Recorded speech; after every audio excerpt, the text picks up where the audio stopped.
Masih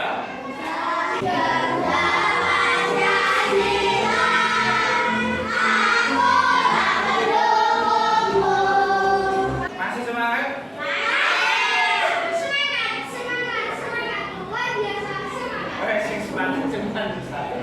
Lainnya masih semangat?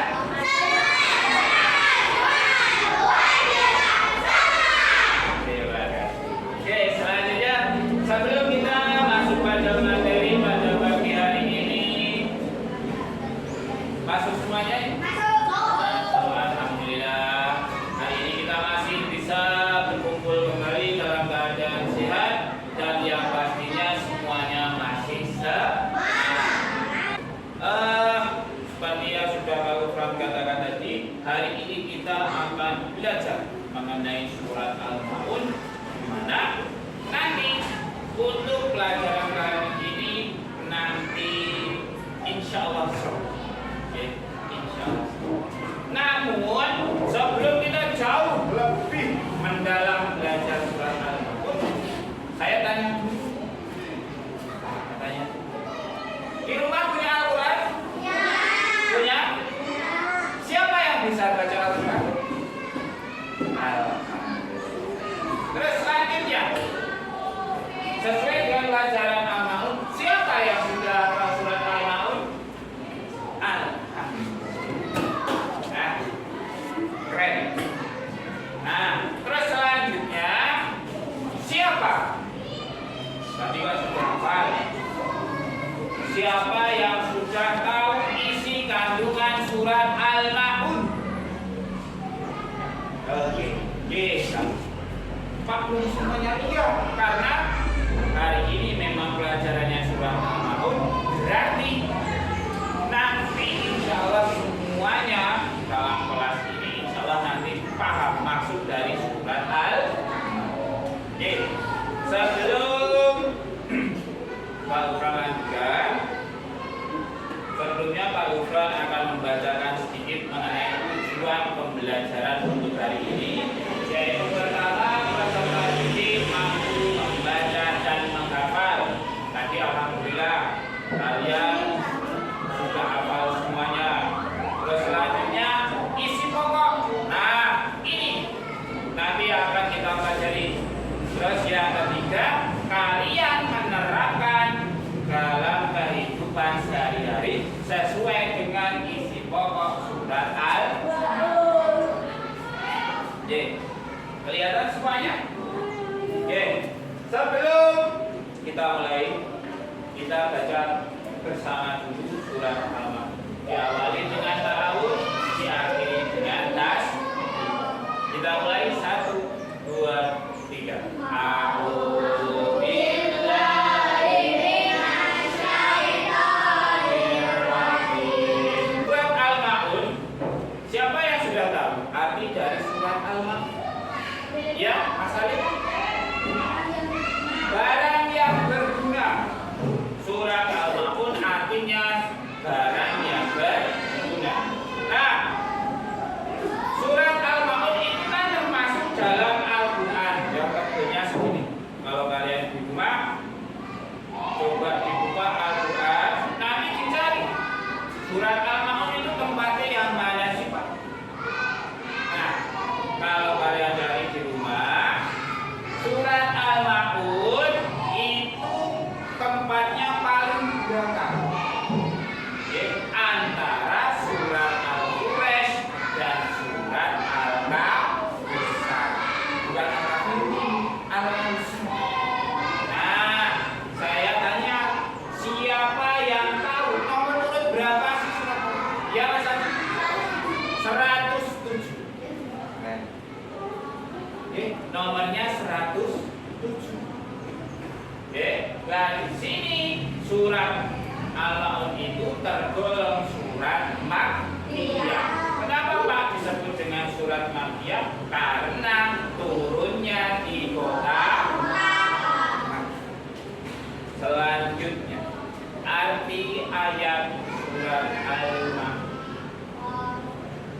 Arti surat ayat Al-Maun. Jadi nih, Al-Maun itu terdiri dari berapa ayat? Itu tiap ayat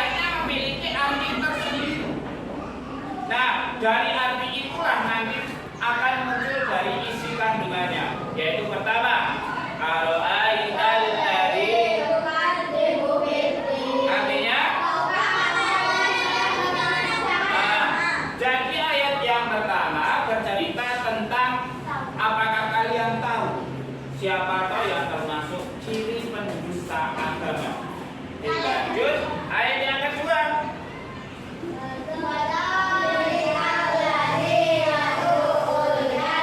Artinya, itulah orang yang menghardik anak. Yakin? Maksudnya menghardik, dia itu tidak mau berteman lah, mengejek lah, jadi tidak mau. Terus selanjutnya, saya minta tolong nih, ayat yang ketiga. Minta tolong dibacakan Mbak Syafira, ayat yang ketiga. Artinya, dan tidak mengajarkan untuk memberi makan orang miskin. maksudnya tidak menganjurkan apa sih? Dia tidak mau. Contohnya kayak gini, seumpama kalian di rumah punya makanan, oke, tetangga kalian kasih apa bodoh? Kasih. Apa dimasukin kulkas seumpama apa masih ada lebih jajan? Tidak. Tidak.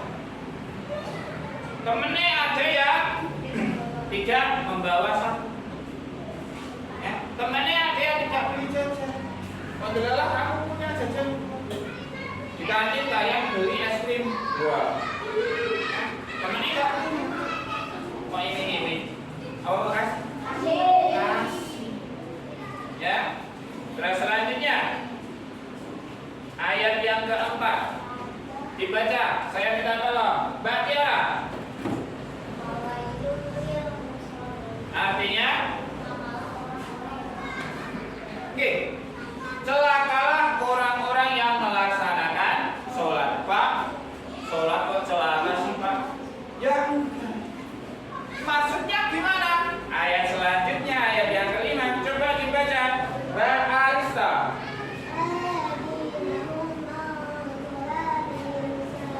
Artinya? Yaitu yang lalai terhadap sholat. Iya. Celakalah orang yang lalai dalam sholat. Nah, jadi orang yang mengakhirkan sholat. Nah, saya tanya hari ini, siapa tadi pagi yang sholat? Alhamdulillah. Subuhnya jam berapa? Nah, kalau bisa jangan. Ya, jangan. Ya. Paling telat setengah 6. Wes, sudah itu paling telat setengah 6. Ya, jangan. Nanti kedisian apa barengan sama sholat duha. Jangan. Oke. Paling jelek, paling telat setengah 6. Ya. Nah, sholatnya. Karena sholat satu hari berapa kali? 5 kali. Subuh, zuhur, asar, maghrib, isya. Sholat yang susah itu ada 2. Sholat subuh sama sholat isya. Isya, Pak, kok gitu Pak? Isya. Subuh tadi males bangun, dingin, ya kan? Terus kalau isya Pak, isya kenapa dikatakan susah? Karena waktunya paling lama. Ya, kan paling lama. Dari jam 7 nyampe nanti terbitnya fajar shadiq, diibaratkan nyampe jam setengah 4. Itu waktu sholat isya. Ini paling lama. Lah kenapa Pak dikatakan paling susah? Karena sifat manusia bahasa Jawanya nantilah. Mengko saja. Masih lama. Nah, selesai belajar, badan capek, mata ngantuk, akhirnya langsung tidur dan tidak sholat isya. Nah, itu mengenai orang yang lalai dalam sholat. Selanjutnya ayat yang ke-6, saya minta tolong dibaca, Mas Yogi. Artinya yang berbuat riya. Alladzina hum yura'un. Artinya orang yang berbuat riya. Riya bahasa Indonesianya pamer. Pamer.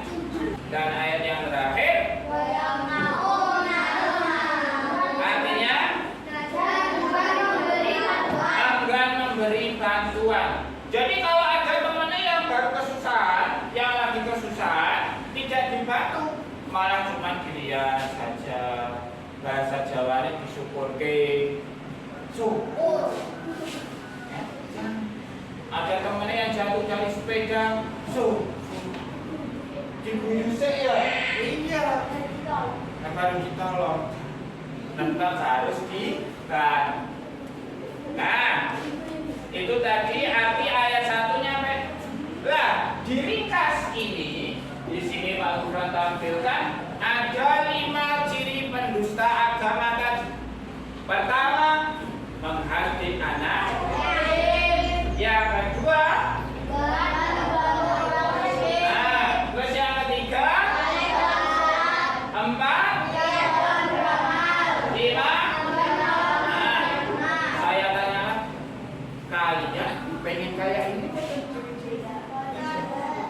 Yang paling mudah dan yang memang harus kalian jaga yaitu masalah sholatnya.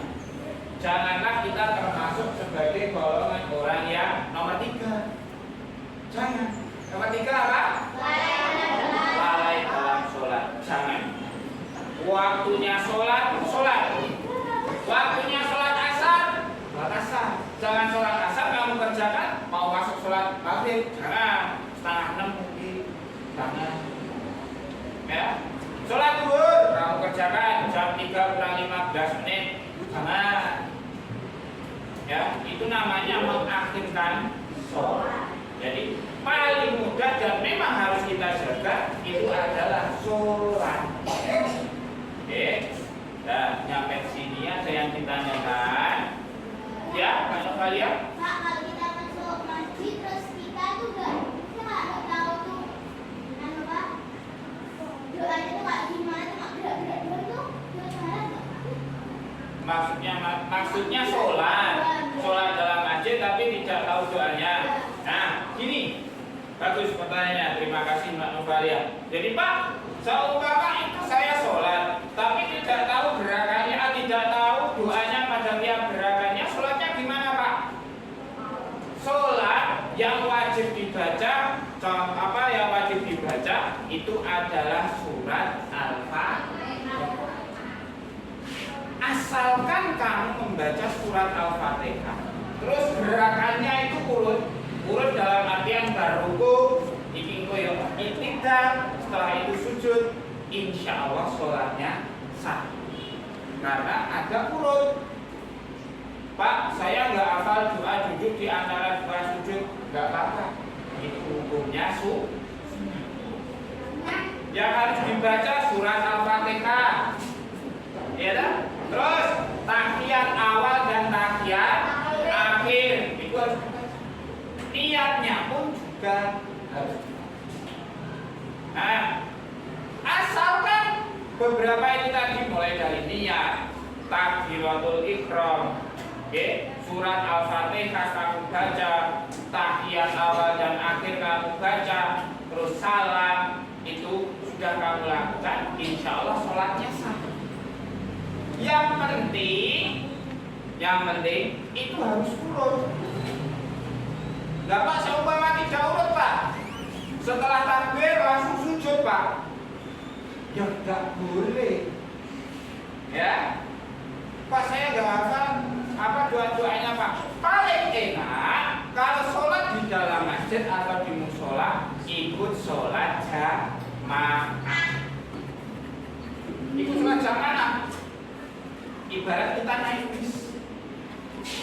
Bisnya itu ada apa? Kalau kita naik bis, kita kan pasti manut sama sopir kan? Sama halnya dengan imam. Imam diibaratkan adalah sopir. Apapun yang dilakukan oleh penumpangnya, makmumnya, ditanggung oleh imam, oleh sopirnya. Itu paling penting.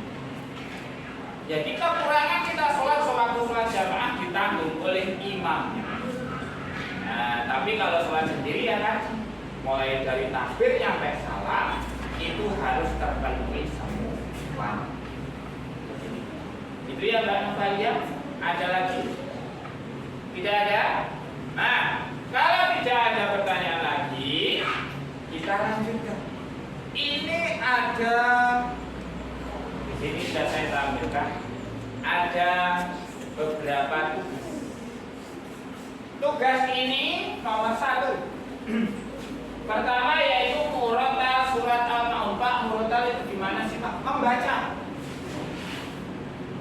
membaca dengan suara yang indah dan merdu.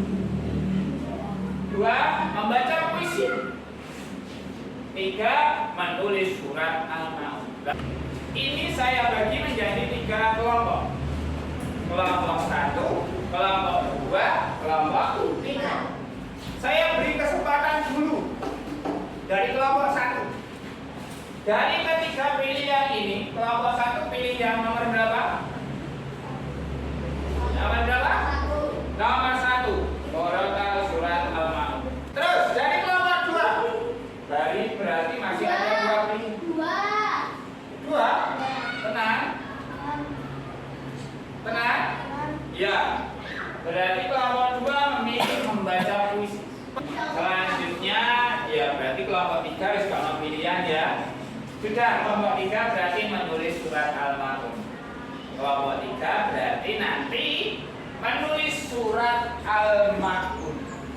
Oke, nanti kertasnya sudah saya sediakan. Nah, kalau sudah selesai menulis, nanti maju dipresentasikan. Baik kelompok 1, 2, 3. Nanti maju ke depan mempresentasikan hasil pekerjaan. Bisa? Bisa. Saya bagi sekarang gitu.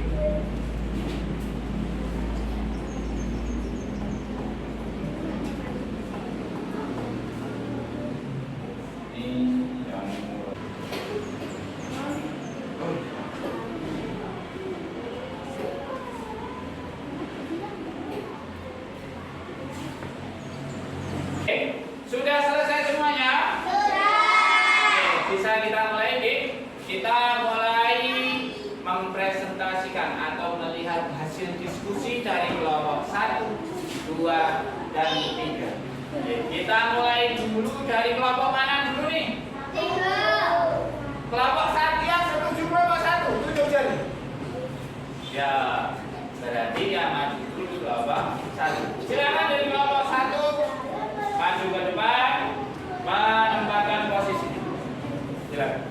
Kami dari kelompok 1 akan membacakan diskusi kita dengan surat Al-Maun secara adina.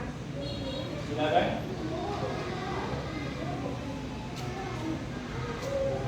A'udzu billahi minasyaitonir rajim. Bismillahirrahmanirrahim. Ara'aital ladzi yukadzibu biddin. Itu tadi hasil presentasi dari kelompok 1, 2, dan 3. Jadi tadi ada yang membacakan surat Al-Maun, ada yang membaca puisi, ada yang menulis surat Al-Maun. Nyampe sini mengenai bacaan surat Al-Maun, ada yang ditanyakan? Tidak. Kita evaluasi mengenai surat Al-Maun. Nah, ini nanti untuk evaluasinya ini kita buat seru nih. Kita mengerjakan nanti di perpustakaan. Kita mengerjakannya menggunakan komputer. Jadi kalian nanti mengerjakannya tinggal mengisi identitas dan langsung mengerjakan soal yang sudah tersebut. Bisa? Bisa. Sekarang kita bareng-bareng ke perpus. Oke, sudah mendapatkan komputernya masing-masing? Sudah. Kalau sudah, di situ kalian tinggal mengisi identitas kalian. Tulis nama kalian, sesuai dengan nama masing-masing. Jangan sampai tertukar. Silakan dikerjakan sekarang.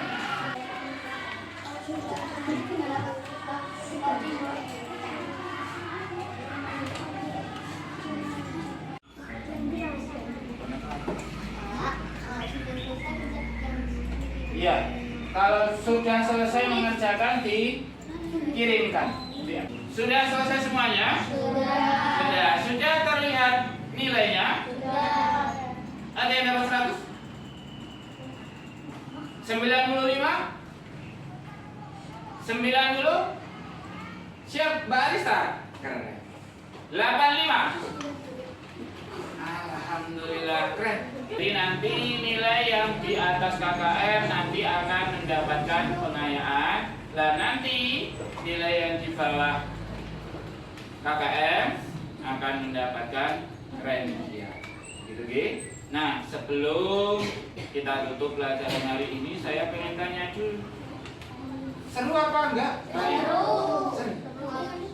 Seru, Pak? Pal. Alhamdulillah. Oke. Nah, sebelum saya akhiri, ada pertanyaan, Bagan? Tidak ada? Kalau tidak ada, saya minta tolong ketua kelas disiapkan, teman. Siap berdiri. Selamat siang Pak Guru. Selamat siang teman-teman. Yuk, kita mulai. Bismillahirrahmanirrahim. Sebelum kita pulang, mari kita baca hamdalah bersama-sama.